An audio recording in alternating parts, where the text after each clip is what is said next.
Boa noite para todo mundo. Hoje é dia 31 de maio de 2023, pessoal. Maio acabou por aqui, acabou no verdinho. Tô até de verdinho para comemorar. Brincadeira, isso aqui foi coincidência. Mas é isso, espero que o mês de vocês tenha ido tão bem quanto o meu foi. Se não foi, vamos nos preparar para o próximo. Inclusive, resultado atual não é sinônimo de resultado futuro, seja ele negativo ou positivo, viu, minha gente? Então, e antes de começar o resumão, eu vou pedir para vocês deixarem um likezinho aqui, porque eu costumo não pedir porque eu esqueço, mas eu vou pedir para vocês, para eu saber que vocês estão gostando do conteúdo. E vamos parar de enrolação e vamos para o resumão do dia, ok? Vamos lá, pessoal. Bolsas na Ásia fecham no negativo, tá? De ontem para hoje. O principal destaque que aconteceu aí foi que saiu lá na China dados de PMI. E o PMI industrial, pessoal, da China, ele vem pior do que o esperado, pior do que o último dado e abaixo de 50. Então, se vocês viram o meu vídeo lá explicando o indicador econômico PMI, eu explico para vocês que quando o PMI de um país ele vem abaixo de 50, significa que aquela economia está em retração, está encolhendo. Então, isso é extremamente preocupante. Vários analistas aí já têm sinalizado ainda mais que provavelmente no mês de junho e no mês de julho a China tenha que se posicionar em relação a dar mais estímulos à economia. Seja, por exemplo, como o JP Morgan falou, e eu comentei com vocês aqui já algumas vezes, cortando o compulsório, né? Mas vamos aguardar esses anúncios, pessoal. Vale lembrar que lá na China, muitos jovens, né, na idade jovem, muitos jovens estão desempregados atualmente. E há uma preocupação no ar de que eles possam se revoltar e manifestar, enfim, esse descontentamento com a economia chinesa. E, pessoal, vale lembrar que a última vez que, né, os jovens se indignaram tal, com o atual governo lá do Xi Jinping, que eles foram às ruas, a política de Covid-0 acabou por lá. Então, assim, eles têm um peso, por mais que seja uma ditadura, aquela confusão e toda e tal, eles têm um peso. A insatisfação deles tem um peso, esse é o ponto.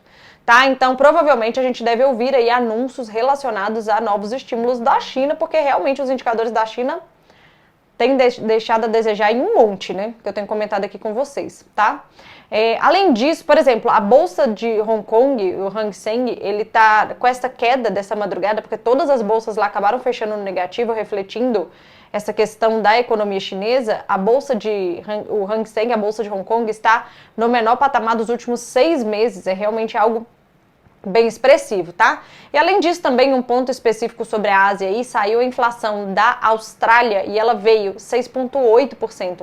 É um número acima do último dado e acima do esperado, né? Lembrando que lá no início do ano, o Banco Central australiano resolveu interromper a alta de juros por lá, querendo sentir como é que a economia estava, entenderam que aquilo foi um erro, aumentaram os juros por lá e o reflexo está aí na inflação, vindo acima do esperado. Ok? Então isso também deixa a bolsa de lá no negativo. Bom, em se tratando de commodities, pessoal, o minério de ferro ele oscilou entre positivo e negativo, percentualmente agora à tarde ele até ficou no positivo, mas em cotação, né, ele está no mesmo patamar de segunda-feira.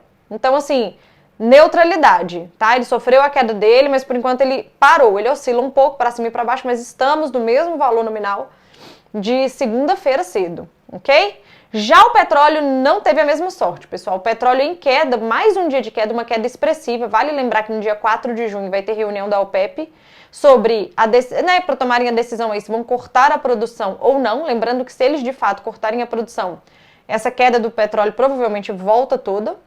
Só que o que acontece? A Rússia, que é o membro da OPEP+, eles não estão dispostos a cortar a produção e eles já não falaram sobre isso na semana passada. Por quê, pessoal? Porque na medida em que eles vendem o petróleo deles, eles têm dinheiro para financiar a guerra principalmente. Então, assim, não é do interesse da Rússia cortar a produção, eles querem vender de qualquer forma.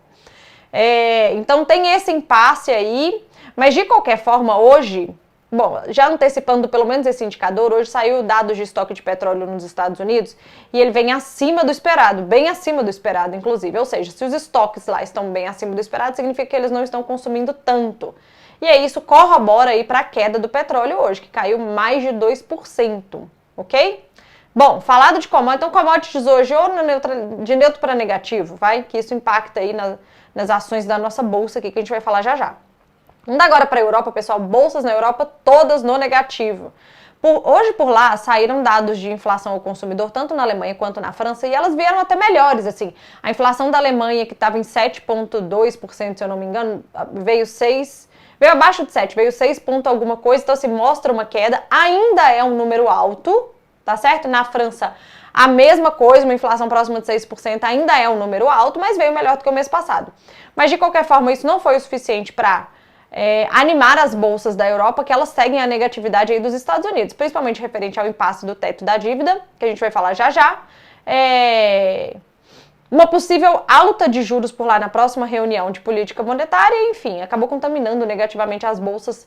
O dado da China, obviamente, do PMI, que eu já comentei com vocês, manteve as bolsas da Europa no negativo, ok? Vamos agora lá para os Estados Unidos, pessoal. Primeiro, vamos separar um pouco aí os temas dos Estados Unidos. Por lá, bolsas no negativo todas, inclusive a de tecnologia. Então, Nasdaq no negativo, Dow Jones também, o S&P também.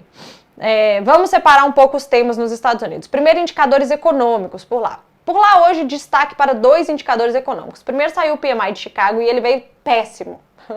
Ele veio muito pior do que o esperado, ele veio muito pior do que o último dado e muito abaixo de 50, ele veio 40. Então, assim, e o PMI de Chicago, ele não é o PMI mais importante, assim, mais levado em conta, mas é um dado tão discrepante assim, tem seu peso. Então, assim, mostra um desaquecimento forte aí da economia americana. Em contrapartida, saíram dados de ofertas de emprego JOLTS, que vieram acima do esperado e acima do último dado. Então, assim, mais empregos estão sendo ofertados nos Estados Unidos. Então, assim, são indicadores se contrapondo de alguma forma, certo, pessoal? Isso deixou a Bolsa Americana no negativo, que está ansiosa aí em relação à questão do limite, da aprovação, né, do novo limite para o teto da dívida americana, que acabou ficando no negativo. O que deu uma amenizada aí na queda, ela continuou no negativo, mas deu uma amenizada na queda aí, foi que no período da tarde, alguns membros do Banco Central americano, eles sinalizam que eles estão dispostos, de repente, na próxima reunião de política monetária que vai ter por lá em junho, eles não subirem os juros, mantêm e deixa aberta a próxima reunião. Então, eles mantêm os juros para ver aí uma resposta da economia americana e na outra reunião que eles vão decidir se faz esse aumento de 0,25 ou não. Tanto que as expectativas do mercado medida pela CME, que é a Bolsa de Chicago, mostram que as expectativas mudaram. Antes, a maior parte do mercado, né, acreditava numa alta de 0,25 base points na próxima reunião. Isso já mudou de novo e agora eles acreditam na manutenção, tá? Assim, cada dia eles acham uma coisa, pra vocês verem que realmente o mercado não sabe mesmo qual vai ser a decisão da política da próxima reunião do Banco Central Americano de Política Monetária, ok? De qualquer forma, a fala desses dirigentes de que há uma expectativa de manutenção dos juros para a próxima reunião deu uma amenizada na queda aí das bolsas americanas. Somado a isso, à tarde também saiu, pessoal, o livro Bege, que é um documento bem extenso americano, que traz a visão de como é que está a economia americana por distrito e tal. É um documento bem extenso, mas de um modo geral, o documento mostra que não houve tanta alteração assim, de abril para maio, não teve tanta alteração. Os empresários e tal dos Estados Unidos, eles acreditam que a economia segue aquecida, que os consumidores seguirão consumindo e que a inflação segue persistente. Então, assim, nenhuma novidade. Mas o fato dos empresários estarem confiantes na economia aí num curto espaço de tempo foi o suficiente também para dar uma aliviada na queda do S&P, ok?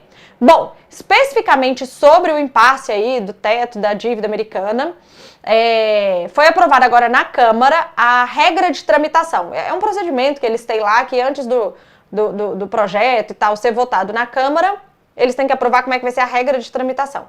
Isso foi feito e a expectativa é que, e a regra de tramitação foi votada e tal pela maioria, não sei o quê, e a expectativa é que nas próximas horas tenha a votação na Câmara do limite do teto e da dívida americana. Vale lembrar, pessoal, que o governo do Joe Biden, ele não tem maioria na Câmara. Então, assim, existe uma dúvida aí se vai dar certo ou não. Na medida do possível, as pessoas de fato acreditam que vai dar certo, mas assim, todo mundo quer ver se vai dar certo mesmo. E isso deixou as bolsas por lá na cautela, fechando levemente negativas, ok? Bom, vamos vir aqui agora para o Brasil. Por aqui não foi diferente, pessoal. Bolsas no mundo inteiro negativa e a gente surfou a onda dessa negatividade. Então, nossa bolsa aí fecha no negativo. Fomos contaminados aí por essa neutralidade barra queda das commodities, então petróleo em queda contaminou a Petrobras, a Vale fechou no negativo mais uma vez, e as outras siderúrgicas também, e o bloco de bancos aí segue em mais um dia de queda, ok? Especificamente, vamos primeiro falar do dólar, depois eu falo de Brasília. O dólar hoje ele fecha no positivo, tá? Ele ficou ao longo do dia bem mais positivo, assim, o dólar no mundo, pessoal, ele está neutro, de um modo geral levemente negativo no mundo, mas bem levemente negativo. A gente chegou a ficar com mais de 1% de alta aqui no dólar no dia de hoje. Mas vale lembrar, pessoal, que hoje foi briga da Petax, então assim, é uma disputa para fechar o valor do dólar do mês. E vamos lá, os exportadores têm total interesse de que o dólar fique bem alto, os importadores têm total interesse de que o dólar fique bem baixo. Os estrangeiros tinham uma posição comprada relativamente grande nesse contrato de dólar. Então, acabou que hoje a gente teve muito mais uma movimentação técnica no dólar do que qualquer outra coisa. Mas vale lembrar também que o dólar acabou precificando aí um desgaste que está acontecendo lá em Brasília, que eu vou comentar com vocês. Mas de qualquer forma, o dólar ficou bem alto hoje, mas ao longo da tarde ele foi realizando e ele termina aí levemente positivo. No positivo, mas levemente positivo. Ok? Bom, vamos falar agora de Brasília, pessoal. O que está acontecendo por lá? Eu comentei isso ontem com vocês aqui, mas esse impasse ele tem tomado proporções maiores. Existem algumas medidas provisórias que o governo fez no início do ano para conseguir implantar, botar em prática algumas ideias que ele tinha. Só que assim, o que acontece? O governo, ele emite uma medida provisória com o que ele quer, ela começa a valer e o Congresso ele tem um prazo aí, se eu não me engano, 90 dias, ou enfim, ele tem um prazo para poder aprovar ou reprovar aquela medida provisória em vigência. Se ele reprovar, aquilo acaba. Se caducar, o que é caducar? Se ele venceu o prazo e ele não aprovou nem reprovou, também não passa a não valer aquela medida provisória, ou se ele aprovar, aquela medida provisória passa a não ser provisória. Ok? E o que nós estamos vivendo essa semana? Bom, existem várias medidas provisórias que o governo Lula fez este ano, que o Congresso não aprovou. Lembrando que assim, o governo Lula, pessoal, está com bastante dificuldade de tramitar seus projetos, suas ideias no atual Congresso, tá? E uma delas, bem crítica, é relacionada aos seus ministérios. Então, assim, o governo Lula, ele montou a sua estrutura ministerial, que ela é bem diferente da antiga estrutura ministerial do governo Bolsonaro, emitiu uma medida provisória para estruturar essa estrutura ministerial, todas as equipes, os ministérios e etc. E só que isso precisa ser aprovado pelo Congresso. E vai vencer amanhã. E se vencer amanhã e não for aprovado, e nem for para votação nem nada, essa estrutura que o Lula desenhou, ministerial, cai por terra e volta à estrutura anterior.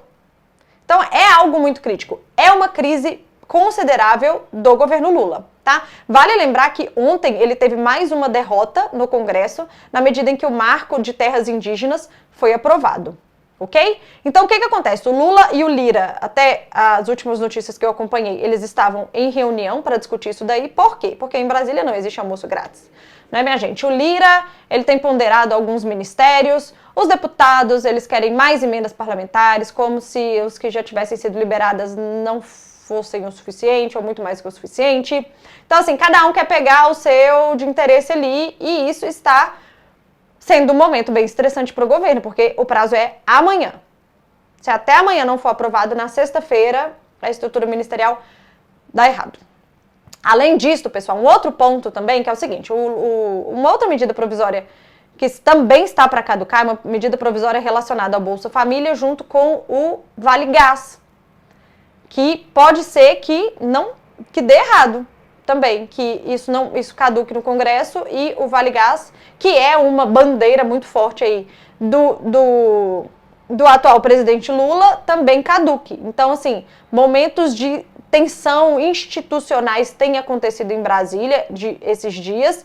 Amanhã vai culminar aí numa solução ou não sobre esses temas, e isso, obviamente, que acaba contaminando a nossa bolsa, tanto para o negativo e o nosso dólar para o positivo. Então, a gente vai acompanhar mais de perto isso amanhã também, ok? Então, é isto. Espero... Sim! Esqueci de comentar com vocês, desculpa. Saiu a taxa de desemprego do Brasil, ela veio 8,5%, melhor do que o que era esperado pelo mercado, que era 8,9%, e melhor do que o último dado, que era 8,8%, ok? Esse dado saiu hoje de manhã. Além disso, também saiu o relatório de empregos no Brasil e foram criadas 180 mil vagas, praticamente isso, 180 mil vagas no último mês. Era esperado pelo mercado uma criação de 189 mil vagas, então foram criadas menos vagas do que o mercado esperava e o número veio abaixo do que o número do mês anterior, que foi de 192 mil vagas. Tá? Então, assim, foram criadas menos vagas do que o esperado, do que o mês anterior e do que o comparativo deste mesmo período do ano em relação ao ano passado. De qualquer forma, os analistas não entendem que esse dado é um dado extremamente crítico aí para afirmar que o Brasil está entrando numa recessão econômica, não ele por si só, ok? Pronto, agora comentei os indicadores econômicos do Brasil aqui com vocês também, então é isso, um ótimo mês de junho para vocês, juízo, lição aprendida do que pode ser melhorado, sempre tem alguma coisa que pode ser melhorado para o próximo mês. Se você ficou positivo, dá para ficar mais, se a gente sempre buscar melhorar. Se você ficou negativo, bora de lição aprendida aí para ver o que dá para fazer de diferente. E ótimo mês, que é o melhor mês do ano, né, minha gente, que é meu aniversário. Então juízo e um ótimo mês de junho para todo mundo. Beijo!